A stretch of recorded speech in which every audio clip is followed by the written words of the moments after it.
is nothing quite like a great watch. Something that you love putting on, you love looking at, you love showing off.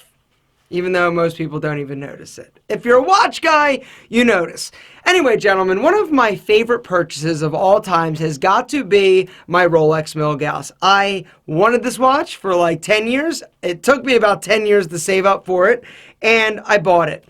Well, one thing that I have been super aware of since I've sort of gotten into the whole kind of high-end luxury watch market is that there is a lot of stuff out there that you can actually find a great deal on. The way most watches work, you buy it, it's sort of like a car. As soon as you put it on your wrist, walk out of the showroom floor, it drops in terms of value. Now, one of the reasons that I really like Rolex is that it does tend to hold its value, and the resale is, better than a lot of other luxury brands. But there are some incredible deals and sweet spots out there if you know what you're looking for. And so I reached out to our friend and resident horologist, TGV, aka Tristano, to get his opinion on the 5 best sweet spots for luxury watches. But at the end of this video, I'm going to tell you about a watch brand that I think flies a little bit under the watch radar, and it's a great deal, new or used. Guys, TGV. Okay, hi guys, and welcome to the show. In this episode of Wristwatch Talk, we're going to be discussing, and I'm going to be sharing my top 5 sweet spots for finding the most affordable, best luxury watch in the used market. Now, obviously, we're not going to be discussing brand new watches. These are all used pieces. All the prices I'm quoting in this video are kind of collectively based on eBay, Chrono24, and prices I've seen in used luxury watch dealers, watch stores around, especially here in New York. So I'm doing this video basically in response to one of the most frequently asked questions, and that is people looking to buy their first luxury watch, but they don't want to spend, 5, 10, 20 grand. They want something that's attainable, and they often want a big brand name, a recognizable brand name like Omega, Rolex, Tudor, that kind of thing. So today I thought I'd throw together these 5 little sweet spots that I've kind of recognized that I've been noticing over my years of collecting, especially in the last year, in the second-hand used market. So number 5 is consider buying a quartz luxury piece. Now, I know it's not as horologically interesting, or the true art form of watchmaking is not there, because quartz, for newcomers to the channel, is of course a battery operated watch, but you still can get a really beautifully made luxury piece that on the outside at least has that kind of luxurious quality that you're after. And you can buy some really great Rolex Oyster Quartz. It's basically like a Datejust, only it's powered by battery, between $2,000 to $3,000. It's about $1,000 cheaper on average than a mechanical automatic Datejust. Also, take a look at the Seamaster 300, the Bond watch made famous by Pierce Brosnan in the 90s. You can get a quartz one of those from about $1,200 to $2,000. The case and the outside is exactly the same as the automatic version. The only difference is obviously it's got quartz in there, but basically at the end of the day you're getting a luxury watch for less than $2,000. Okay, so moving on, number 4.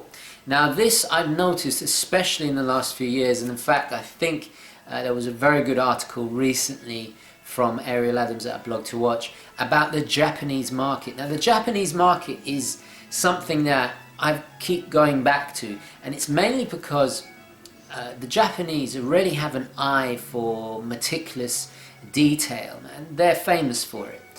It's almost ironic, really. They make some of the best and most technologically advanced watches in the world, but yet they're huge consumers of Swiss luxury pieces. You can find some great deals in Japan, and don't be afraid to buy from Japan. I've bought numerous Omega watches, and I had them shipped to New York and my home in the United Kingdom, no problem whatsoever. Just be aware of income tax and all the rest of it. Make sure you figure that into the price, and you can get some really good deals. I love dealing with the Japanese because they really have a good eye. Their listings are unlike anything out there. As always, make sure the reputation of the buyer is 100%. There are some fantastic reputable sellers on eBay, and you can get some really nice Omegas, Rolexes, all the rest of it, Longines, you name it, they have it. And what I also like is they tend to go for the smaller sizes, which are less common in the used markets here in America, and you can get some very sweet deals indeed. They really look after their watches as well, and you can get some immaculate pieces. I bought a Speedmaster, an Omega Speedmaster from Japan, and it was brand new. Literally, you could hardly tell it had ever been worn, and it wasn't polished, it didn't need any servicing, it was almost brand new. And always check out the Japanese market. That is definitely a big sweet spot in the luxury used market. Okay, number 3 is vintage Omegas. I kind of touched on this a little bit with the quartz models. The soft spot here really is the Omega Geneve especially. You can also get some beautiful DeVilles and some 60s Mad Men era Omegas as well. That beautiful thin. Of course they're going to have a bit of patina, they're going to have a bit of wear because they're watches that are older than me at the end of the day, but the prices are fantastic. You can get an Omega Geneve for less than $1,000. Better the quality, the more you're going to pay. So we're talking about around about $1,000 to $2,000, anywhere in that ballpark. There's just so much variety. There's always tons on the market. The Omega Geneve especially is probably the best luxury watch at the cheapest price you're going to find around. Especially the vintage Seamasters as well. So always have a look at used Omegas. But of course, as always, go with a reputable seller. You're really buying the seller, and it's a rule that I'll repeat all the way through this. You know, you're buying from the seller, make sure they're reputable, and you can get some really great deals. Okay, moving on to number 2. Number 2 is used Tudor watches. Now I currently am wearing my Tudor Day Date. Now this cost me just over $1,400. It's a two-tone gold and steel piece. It's absolutely stunning, really good condition. You see it's got a day date complication. Now Tudor, for those unfamiliar, is kind of the little brother of Rolex. It was founded at the same time, and Rolex actually make pretty much most of the parts. The only difference is on the inside they got a ETA movement, which is a cheaper import instead of the in-house Rolex movements that Rolex are famous for. So the outside is like a Rolex, but the inside is a little bit more affordable. Now that doesn't mean there's anything wrong with it. This is an outstanding watch. I was very lucky to get this. I'd had my eye on a Day Date for quite a while. And as you can see, I mean, the Rolex equivalent would be anywhere from 10 to 20 grand, depending on what model you get. It's a sweet spot. It really is a sweet spot. Always look out for Oyster Prince dates. There's also the Day Date, as you see here, second-hand Black Bays, and also Tudor do a version of their own Submariner. Now the prices may vary. You can get a really good little Tudor Prince date, which is basically a more economical version of a Rolex Datejust for anywhere between $1,000 and $2,000. You're getting that Rolex quality on the outside, that Rolex aesthetic, but with a more affordable and actually cheaper to service movement on the inside. Tudor is a brand on the rise. They're really coming out of the shadow of Rolex, especially with the recent contemporary releases, and they're really becoming their own thing. It's a brand on the rise, on the move. These vintage pieces, they're not making any more of them, so I think they're a good investment. When I do get bored of this piece, if I sell it, if I make any money, it would be very interesting to see. So that was my number 2. Have a look at used vintage Tudor pieces, and actually contemporary second-hand Tudors as well. Okay, so what is my number 1 sweet spot in the used luxury market? Well, it's got to be the mid-sizes. Now in the last decade there's been a big trend for large, oversized, very masculine, kind of loud watches. But recently, especially in the last few years, there's been a shift back to more traditional mid-century, late 20th century sizes. I love it. I personally, I have very small wrists, so I prefer smaller watches. But there's a sophistication, there's an elegance, there's a kind of understated refinement in the smaller watches. Now this is a 35mm diameter little Tudor here. Fits me like a glove. I absolutely adore it. It's a hell of a lot cheaper than the larger models. So always consider the mid-sizes. If you've got smaller wrists, have a look at the mid-size Seamaster. A lot of people new to watch collecting or don't really know their stuff, they kind of disregard it as a woman's watch. Actually, the mid-sizes are a man's watch. you'll see Prince William was famously given one by the late great Princess Diana. It's a mid-sized quartz, I think it's a quartz, Seamaster, and he's a big bloke, so there's nothing wrong with it. Also take a look at the Omega Speedmaster Reduced.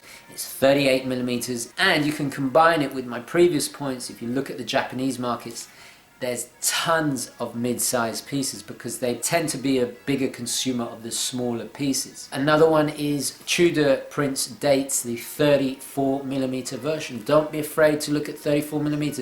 If you look back in the old days, smaller watches, you see Clark Gable, countless classic film stars of the mid-century wearing these tiny little 33 millimeter Rolexes, 34 millimeter even. It's almost like you've got to be quite manly to wear a smaller watch, Have a look at the mini sub, the Tudor mini sub. 36 millimeter one is definitely a sweet spot and significantly cheaper, just like the Omega Reduced, just like a 34 millimeter day date. But the number one deal here has to be the Rolex Air King.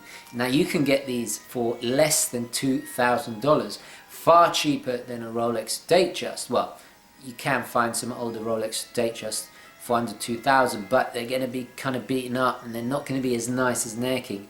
I love the Air King. You can get them in variety of sizes. Don't be afraid to consider the 34, 36 millimeter versions. Some of them are quite contemporary. You can get one even from the 90s, and I think they're very desirable. A lot of the vintage pieces, you can even see them as an investment, and for less than $2,000, who can argue? You're getting a Rolex for less than $2,000. Who can argue with that? And this is my Oris Dive 65, all right? Oris is a brand that I wanted to tell you about because, in my opinion, you really can't beat it in terms of affordability and the quality of the product. Automatic watches, and you can find some crazy great deals. I actually bought this on Joma Shop, which is a gray market watch seller. If you have no idea what the gray market is, I did a video talking all about how I purchased this, where I purchased it, and the deal that I actually got. It's listed and linked in the description. Oris is just a great watch. It's a great company, and if you've been looking around, you might not see them all that much, but I'm telling you, if you are looking to treat yourself and buy a little bit more of a luxury watch, the Oris, you absolutely can't beat it. They've got a lot of different styles, a lot of different looks, and I love mine. Gentlemen, thanks for watching.